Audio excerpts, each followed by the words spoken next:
Every lady at the cattle season dance wanted a turn with Andrew Harding, and every father in Harding's Crossing seemed determined to help her get it.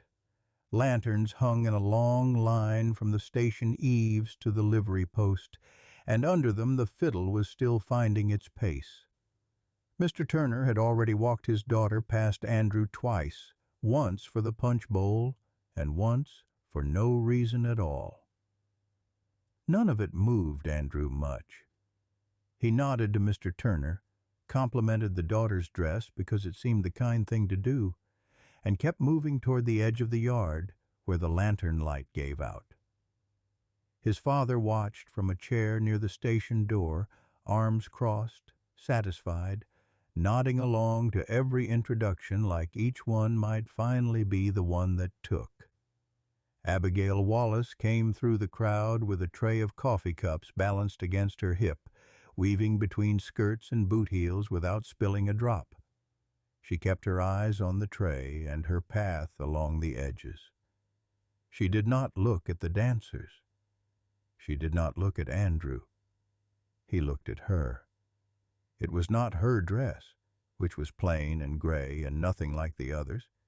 It was that she was the only person in the whole lantern-lit yard who was not trying to be looked at. He crossed toward her before he had decided to and stopped a step short of the tray. "I don't believe we've met." Abigail kept both hands on the tray. "That is likely because I serve supper, sir. I do not attend it." Andrew glanced once toward the tables, then back to her. "Then I've been looking at the wrong side of the table."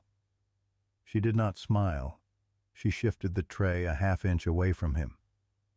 "You oughtn't say things like that to kitchen help." She turned before he could answer and carried the tray back toward the boarding house, and Andrew stood where she left him with the fiddle picking up speed behind him and 3 more fathers already circling. He had been chased across that yard by half the eligible daughters in the county, and the only woman who had walked away from him all night was the one carrying the coffee. Harding's Crossing had not always had a yard to dance in.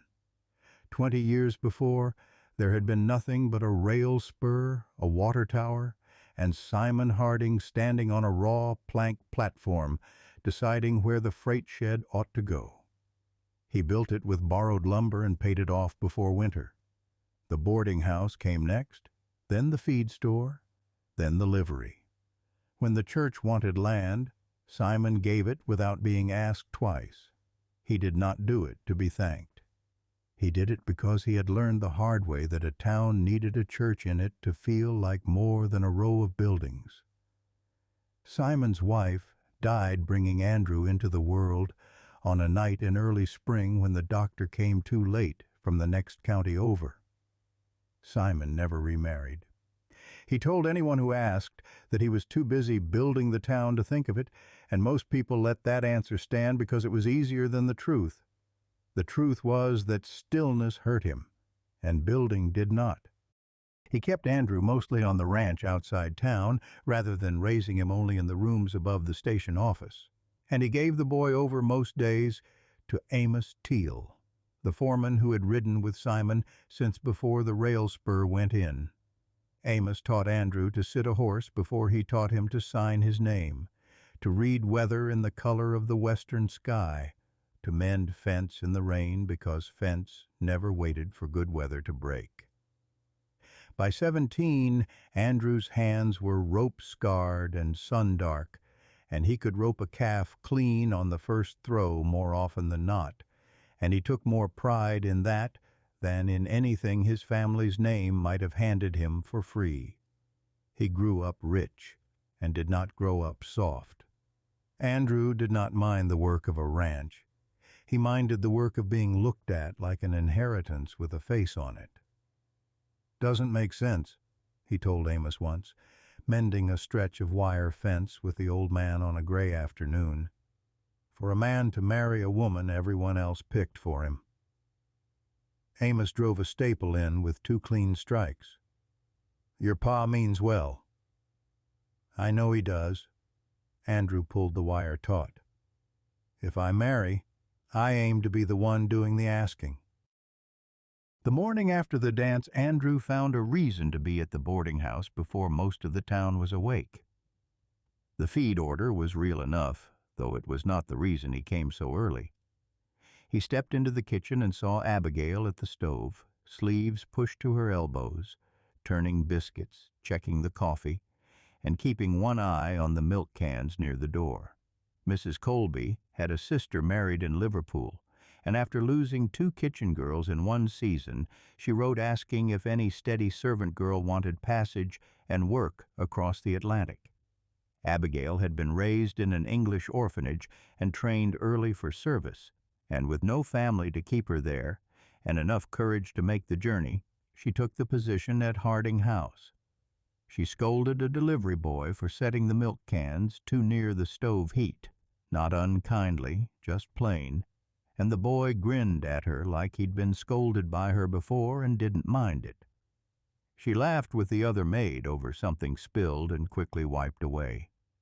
She spoke warm and easy to Mrs. Colby, the housekeeper who ran the place, asking after her knee, and promised to bring up a hot compress before the day got too far along.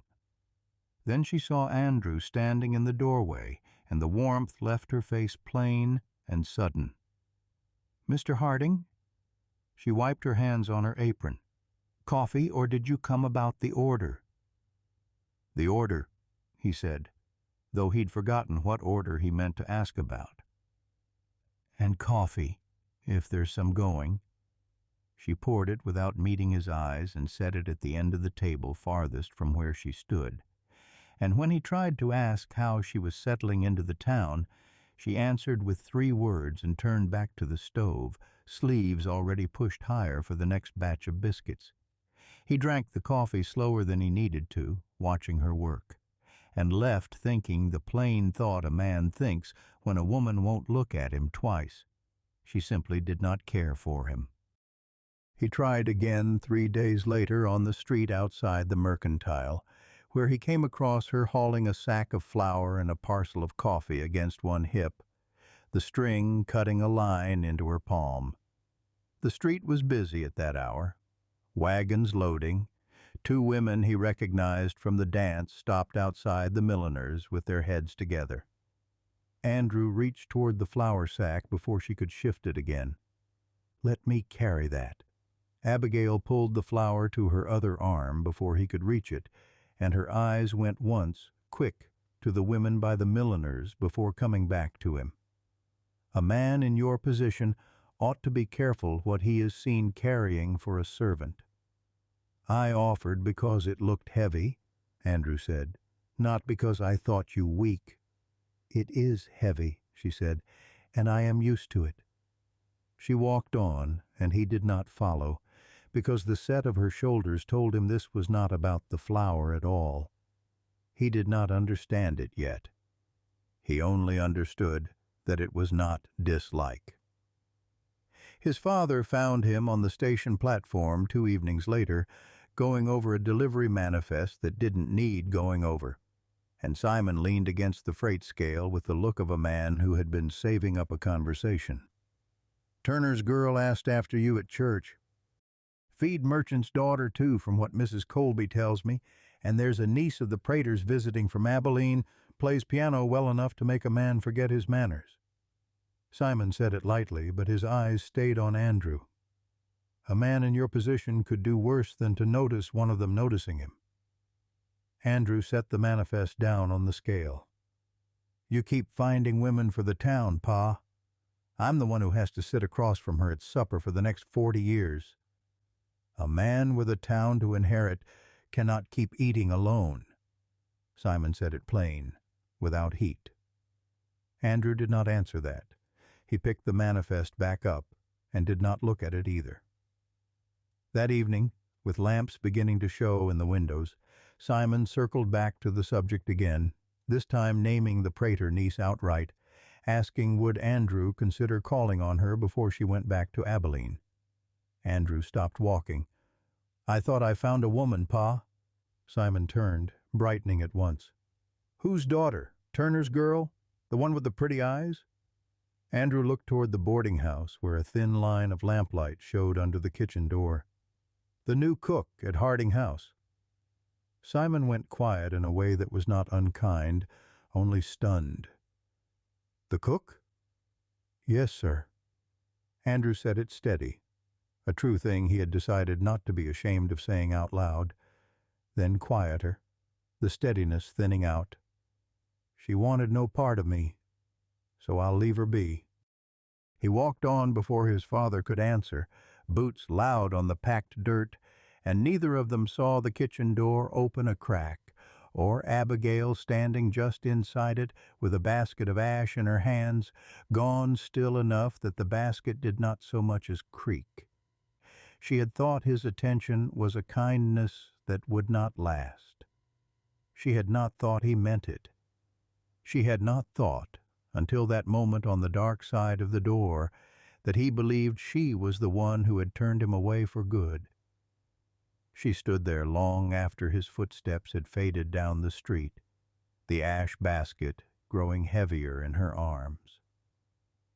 She found him the next morning by the pump behind the boarding house, working the handle for water he did not need, and she came out with an apron still tied and her hands not yet dry from the washing.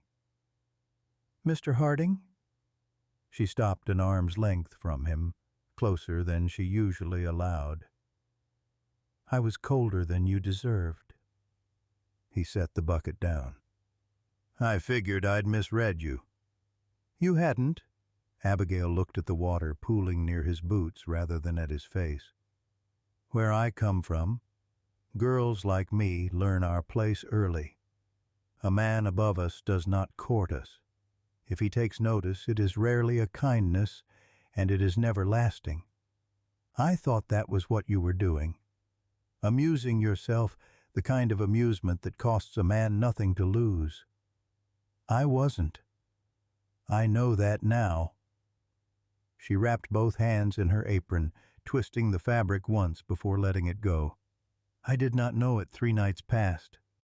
Andrew watched her hands settle. "This town is still young, Abigail. Folks here are still deciding what matters." He nodded back toward the freight shed roof, visible over the boarding house eaves. "My father built half this place from a platform and a freight shed. I learned my manners on a cattle ranch. I don't see how that makes me too fine to court the woman I choose." She looked at him a long moment, and for the first time since the dance, she let her shoulders drop. "Forgive me, my lord," she said, and there was enough dryness in it that it was almost a joke, though her voice was not quite steady. "Only if I may call you my princess." He said it with no flourish at all, and for the first time she laughed. He came by the kitchen most mornings after that, never staying long enough to be a trouble to her work. One dawn he found her alone with the stove just catching, the parlor still dark and empty around the front of the house. She heard his boots on the step and reached for the good tray out of habit, the polished one kept for guests, before she caught herself and set it back down. "Coffee's in the parlor once it's poured," she said anyway, testing whether he'd take the easier answer. Andrew stopped at the threshold rather than stepping in. "I'd rather have it here." He leaned a shoulder against the door frame, hat still in his hand.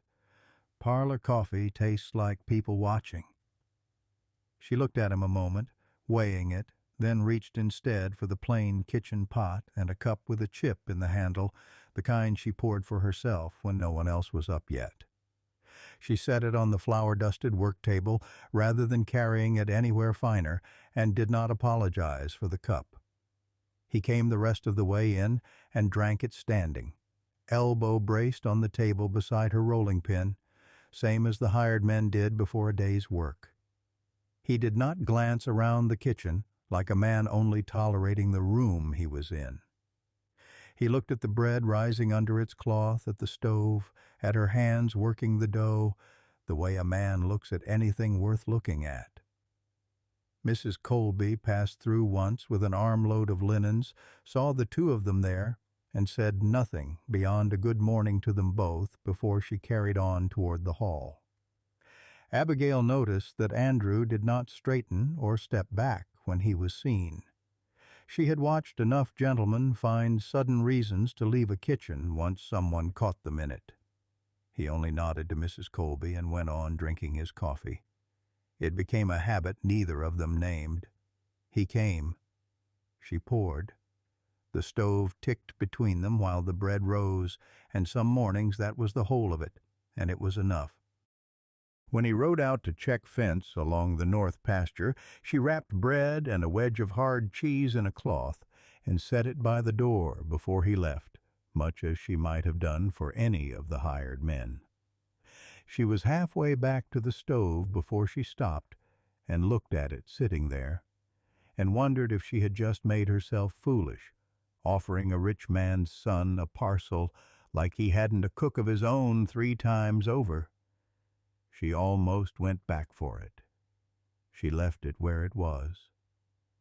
Andrew found it on his way out and turned it over once in his hands before he understood it for what it was. Not service, not her trade, but something she had chosen to do because she wanted to. He brought the cloth back 3 days later, washed, but folded into a shape no launderer had ever intended, corners tucked wrong and one edge rolled instead of creased. Abigail turned it over in her hands at the kitchen door, studying the lopsided corners. "Did you fold this with your hands, Mr. Harding, or a horseshoe?" "My hands." He rubbed the back of his neck. "The horseshoe may have done better." She laughed then, full and unguarded, bright enough that Mrs. Colby glanced over from the wash line to see what had gotten into the girl. She pressed the back of her wrist to her mouth as if she could take it back, but it kept coming anyway. And Andrew stood there grinning at the badly folded cloth like it was the finest thing he'd made all week. The Sunday after, the church led out to a clear sky, and someone had the notion of a picnic down by the creek bend, wagons and blankets spread under the cottonwoods, children running loose while their mothers unpacked baskets of cold chicken and biscuits. Amos Teal brought his wife in the ranch wagon, and Mrs. Colby gave her blessing easy enough when Andrew asked if Abigail might ride out with them, adding only that she'd expect her back in time to help with Monday's baking. "You've ridden before?" Andrew asked, leading a gentle mare over by the reins once the baskets were emptied. "On a cart horse once when I was small." Abigail eyed the mare's height. "This looks considerably less patient." "She's the most patient thing on the ranch besides Amos." He held the mare steady while she found the stirrup, close enough to catch her if she slipped, not so close as to crowd her. Hands soft on the reins. She'll do the rest.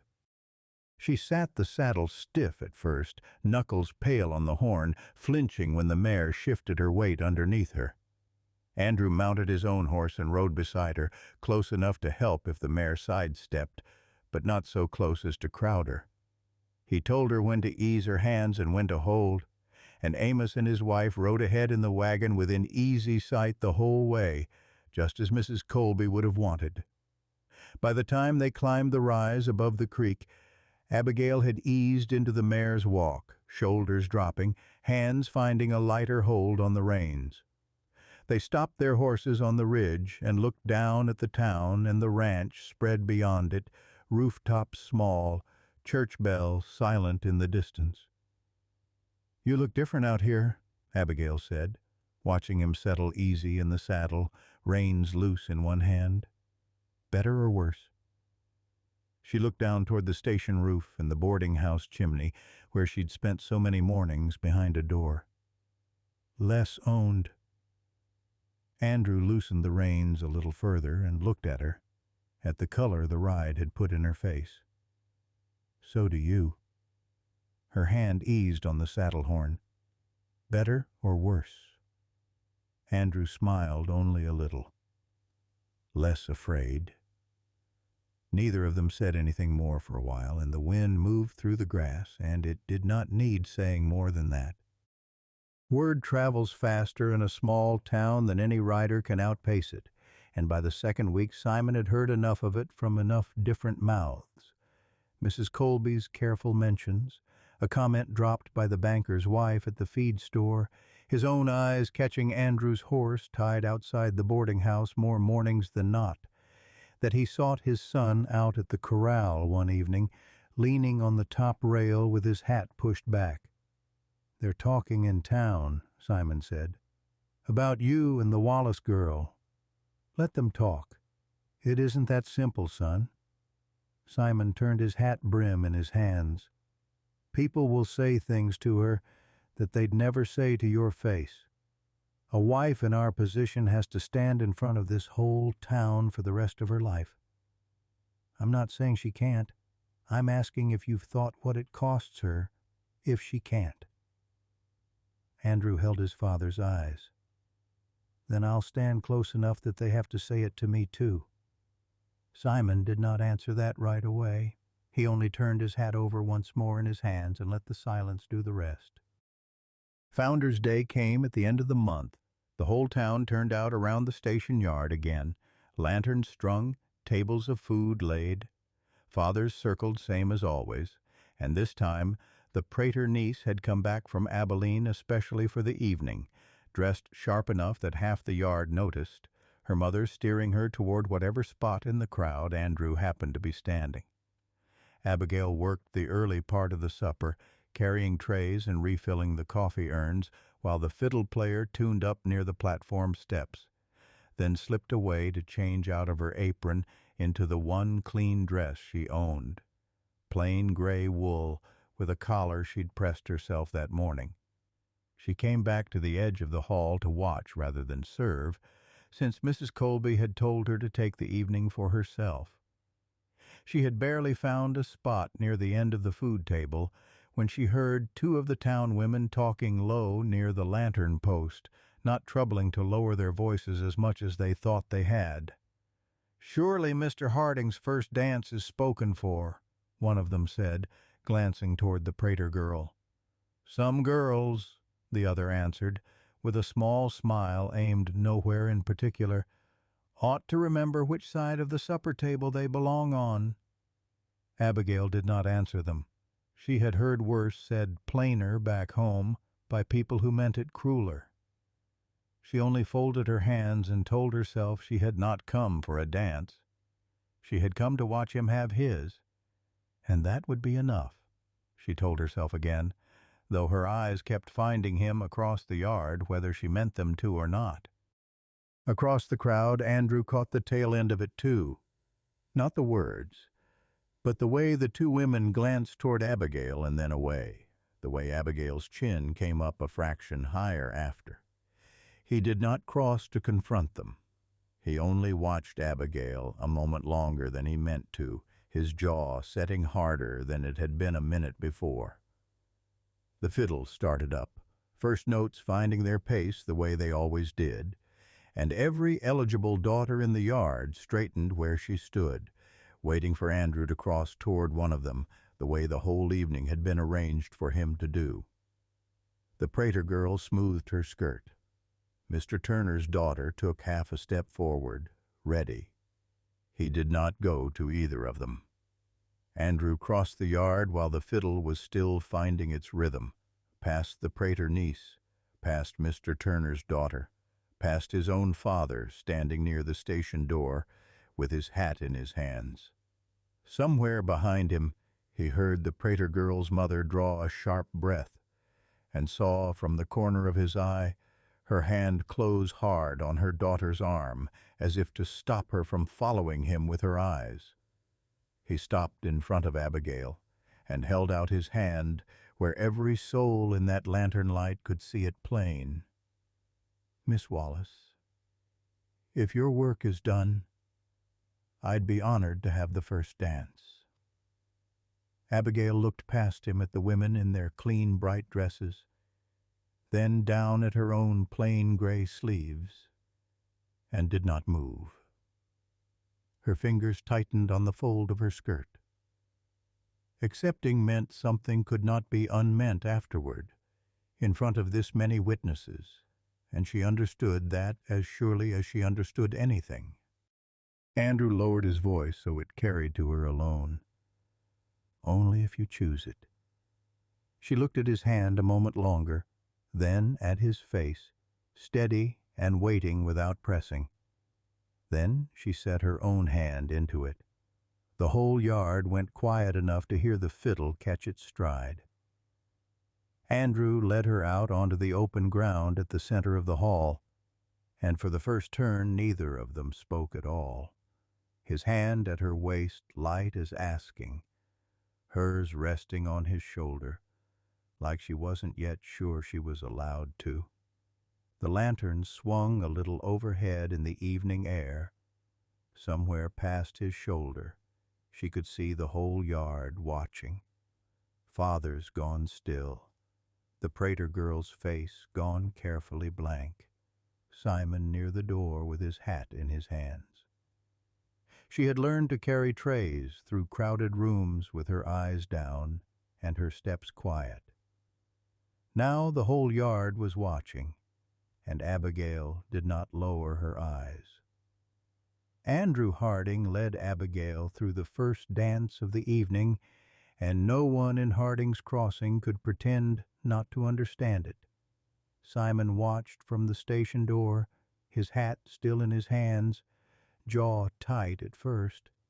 Then he saw his son's face, easy and certain in a way he had not seen it through all the evenings of proper introductions, and he saw Abigail holding herself through the dance chin level, back straight, like a woman who had decided she would not be hidden from tonight forward.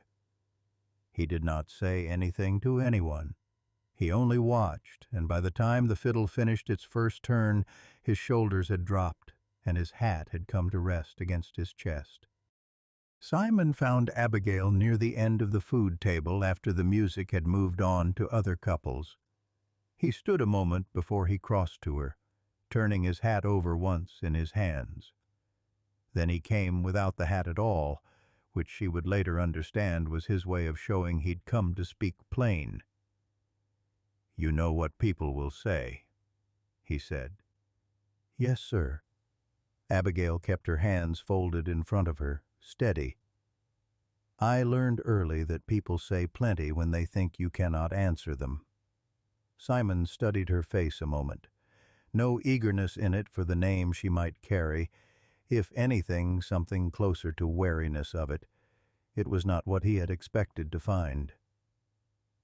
"My son thinks a great deal of you," he said. "I think a great deal of him too, sir." "I did not expect to." Simon nodded slowly, and for the first time since the dance began, he smiled, small and real. "No," he said. "I don't suppose either of us expected a good many things this year." He glanced back toward the dance floor, where Andrew stood waiting near the edge of the crowd, watching them both. "He gets that stubbornness from his mother, if you're wondering. I only ever gave him the ranch." Andrew brought her out to the ranch the following Sunday, the wagon rattling over ruts she'd never had reason to travel before. Amos Teal was mending tack by the corral when they rode in, and he looked up just long enough to nod at Abigail before bending back to his work, though his eyes stayed on the pair of them a good deal longer than the tack required.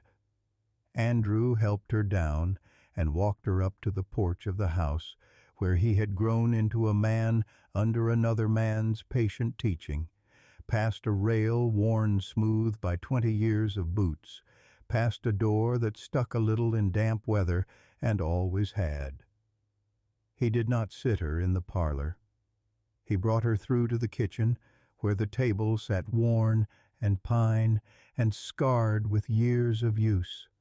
Nothing like the polished furniture in the boarding-house parlor she'd spent so many mornings serving coffee beside. He stood at the head of it and turned his hat in his hands the way his father's had been turned that night at the corral. I don't want you on the far side of my table, Abigail. He set his hat down on the worn pine. I want you at the head of it. Abigail ran her fingers along a scar in the wood, worn smooth by years of meals before hers, and did not trust her voice right away. She understood, standing in that kitchen and not the parlor, exactly what he was choosing to show her. His real life, not his family's good furniture. I didn't come looking for a cook, Andrew said. I came looking for the woman I kept seeing after the room emptied out. Is this where I call you my lord? Abigail asked, and her voice caught somewhere between a laugh and something closer to tears. Only if I may call you my princess, Andrew said, after you say yes. She said yes before he'd finished the sentence, and he crossed the kitchen and took her hands in both of his, and outside the window Amos Teal finally stopped pretending he wasn't watching and grinned wide enough to be seen clear across the yard, then turned back to his tack with a whistle that carried all the way to the house. But Abigail did not learn her new place at the altar. She learned it at the table, one supper at a time.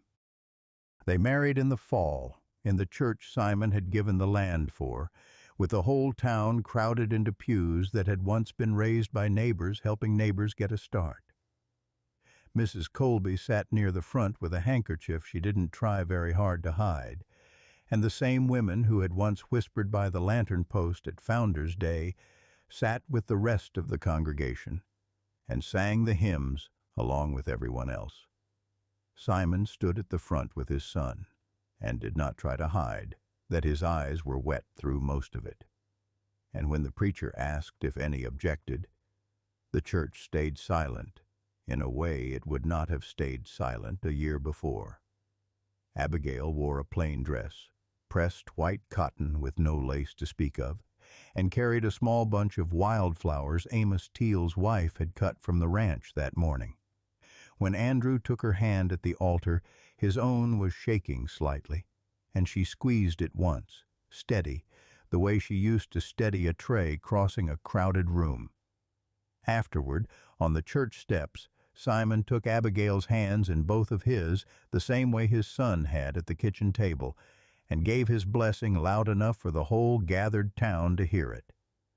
They took up the ranch house together after that, the one Andrew had grown up in, and Amos moved into the small cabin Andrew built him near the north pasture, close enough to still ride out with them most mornings, close enough to still call the shots on branding day like he'd never given up the job at all.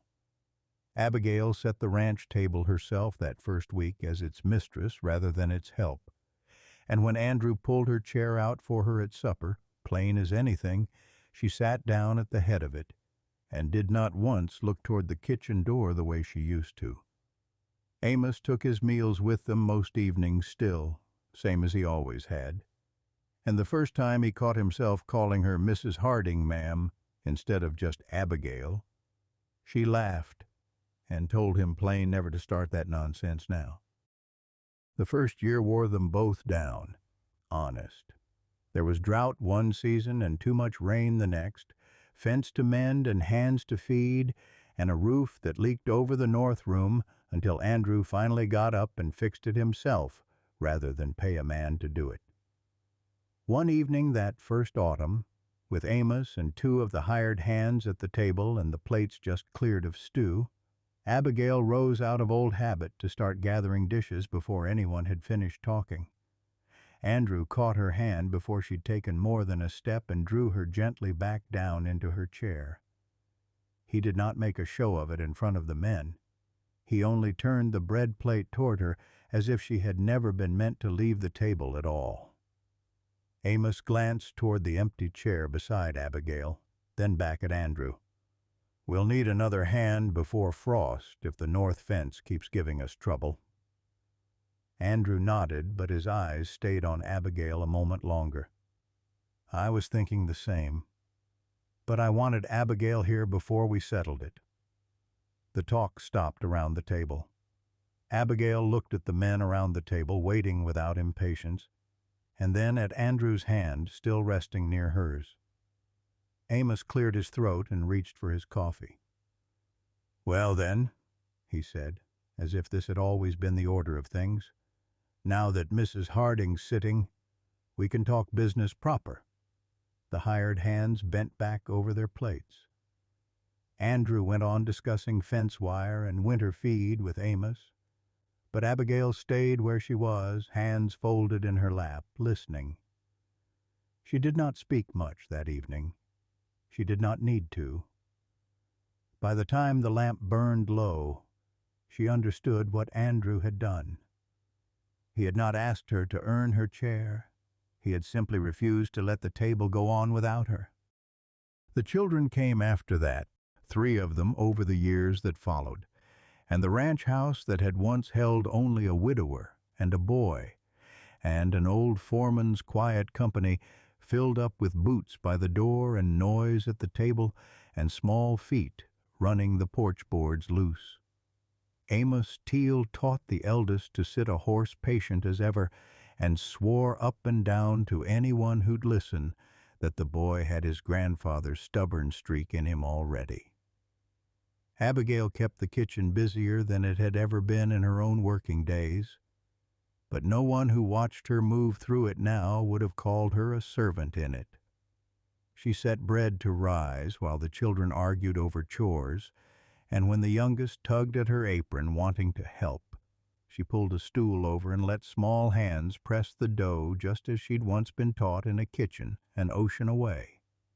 Simon visited more than he ever let on he meant to.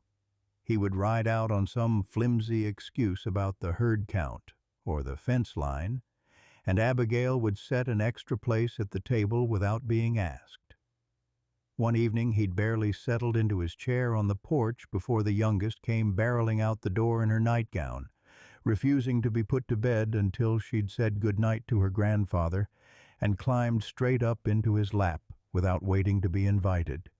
Simon made a show of grumbling about it, but his arm came around her easy enough, and by the time Abigail came out to fetch her, the child was already asleep against his shoulder, thumb near her mouth, and Simon was looking out over the same land he'd once looked at, from a bare station platform with nothing on it but a plan and some borrowed lumber. "I spent years building rooms," he told Abigail, not moving so as not to wake the girl, watching the older children chase fireflies down toward the creek as the light faded. "Took me long enough to learn they needed voices in them." Abigail sat beside him on the porch step and did not say anything to that, because there was nothing worth adding to it. Simon grew old slowly and without much complaint, content now to sit the porch rail rather than ride the fence line. He lived to see the town keep growing around the station he'd built from nothing, to see his son's name spoken of kindly by the same fathers who had once tried so hard to arrange a different match for him. He took to carrying peppermints in his coat pocket for whichever grandchild caught him first coming through the door, and pretended each time that he'd forgotten he had them. In his last spring, with the grandchildren grown loud enough to fill the whole house, and Andrew's herd doubled from what it had been, Simon sat with Abigail on the porch one evening while the others were down at the barn, and took her hand the way he had that day on the church steps. "You made a home of what I only built," he said. He died that summer, peaceful, in his sleep in the room above the station office, where he had lived out most of his years. The whole town turned out for the burying, not because Simon had owned so much of it, but because he had given so much of himself to it. Andrew and Abigail renovated the old station the following spring. New boards over the old platform, fresh paint on the shed Simon had once built with borrowed lumber and paid off before winter. It was the same platform he'd stood on deciding where the freight shed ought to go. When the new sign went up over the door, 2 hired men on ladders, ropes creaking as the letters swung into place, it read, "Simon Harding Station," in letters big enough to see from the road. The whole town gathered for it, fathers and daughters and merchants, all of them standing together in a yard that had seen weddings and dances and a lifetime of Founders' Days. The church bell rang out over the crowd while Abigail stood on the platform with Andrew beside her and their children weaving between the grown-ups' legs. Then the afternoon train sighed to a stop, and new arrivals began stepping down. Abigail noticed her before anyone else did, a young woman stepping down off the last car, English by her accent when she asked the conductor which way to the boarding house, a trunk too heavy for her arms, and no one waiting to meet her. The girl set the trunk down and looked at it a moment, shoulders already dropping the way Abigail's once had. Abigail crossed the platform and took the other handle before the girl could think to refuse or apologize for the trouble. "This way," she said. "It isn't far." She did not let go of the trunk until they'd reached the boarding house door. Abigail had crossed an ocean once believing she knew her place. Harding's Crossing gave her a better one. Beside Andrew at the table they filled, in the town his father had raised from dust. And that, ladies and gentlemen, was the story of Harding's Crossing, of Andrew Harding, who learned that a man does not find a wife by letting the town choose for him, and Abigail Wallace, who crossed an ocean believing she knew her place, only to find a better one beside the man who chose her first. It was a joy bringing this story to you. I hope you enjoyed your time in Harding's Crossing. Let me know what you thought of Andrew and Abigail's story and whether you would have taken that first dance. Thank you for listening, and I'll see you in the next one.